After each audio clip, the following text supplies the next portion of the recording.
കിട്ടി മോനെ കിട്ടി. നമ്മളെ കഷ്ടപ്പെട്ടതിന് കണക്കായിട്ട് മീൻ കിട്ടി. വല നിറച്ചും കോയല കയറിയിട്ടുണ്ട്. ഹലോ സുഹൃത്തുക്കളെ, ഇന്ന് ഞാൻ പുതുതായി നിർമ്മിച്ച പുതിയ കോയല വലൻ്റെ ഉദ്ഘാടനമാണ്. ഈ ഏരിയയിലാണ് കോയല വല ഇടുന്നത്.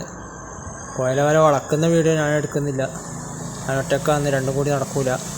വല എടുത്തതിന് ശേഷം നമുക്ക് വീഡിയോ കാണാം. അങ്ങനെ വല വളച്ച് കൂട്ടിക്കഴിഞ്ഞ് അത്യാവശ്യത്തിന് കോയല കയറിയിട്ടുണ്ട്.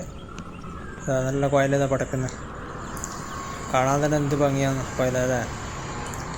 ഫ്രഷ് കോയല. ഇത് അളങ്ങനെ പൊഴിച്ചാൽ നല്ല ടേസ്റ്റാണ്. പിന്നെ ഇടയ്ക്ക് ഇങ്ങനത്തെ പരലെല്ലാം കണിയോ, ഇതിനെ ഞാൻ എടുക്കാറില്ല. പിന്നെ തട്ടിക്കളിയോ, ഇത് ചത്തുപോവുകയും ചെയ്യില്ല.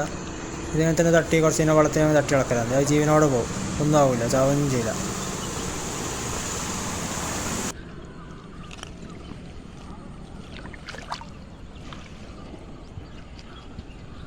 ഇവിടുന്ന് അത്യാവശ്യത്തിന് കോയല കെട്ടിനെ അങ്ങോട്ടും ഇങ്ങോട്ടെല്ലായിട്ട് കുടുങ്ങിയിട്ടുണ്ട്. ഇതെല്ലാം ഒന്ന് മെല്ലെ ഒന്ന് അഴിച്ചെടുക്കണം. എന്നിട്ട് അടുത്ത നല്ലൊരു ഏരിയ ഉണ്ട്, കുറച്ച് കൂടുതൽ കിട്ടുന്നൊരു ഏരിയ. ആ ഏരിയയിലേക്ക് പോകണം. അവിടെ കുറച്ച് ആഴവും പാറയിലുള്ള ഏരിയ ആണ്. കുറച്ച് കഷ്ടപ്പെടാൻ ആൾ ഇടാൻ. എന്നാലും ആൾ ഇട്ടാൽ കോയല കിട്ടില്ല ഉറപ്പായും, തീർച്ചയായും ആടുന്ന് കോയല കിട്ടും. കോയല നല്ല നീന്തി കളിക്കുന്നുണ്ടോ. കിട്ടി മോനെ കിട്ടി. നമ്മളെ കഷ്ടപ്പെട്ടതിന് കണക്കായിട്ട് മീൻ കിട്ടി. വല നിറച്ചും കോയല കയറിയിട്ടുണ്ട്. ഈ ഏരിയ ആണ് നമ്മൾ കോയല പിടിച്ചത്. ഈ ഏരിയ നമ്മൾ സ്ഥിരം ഏരിയ ആണ്. നല്ല വേലി ഇറക്കാനുള്ള ടൈമാണ് ഇപ്പോൾ. സമയം അത്രയേ ആയിട്ടുള്ളൂ, 10 മണി ആയിട്ടുള്ളൂ. പക്ഷെ ചൂട് ഭയങ്കരമാണ്.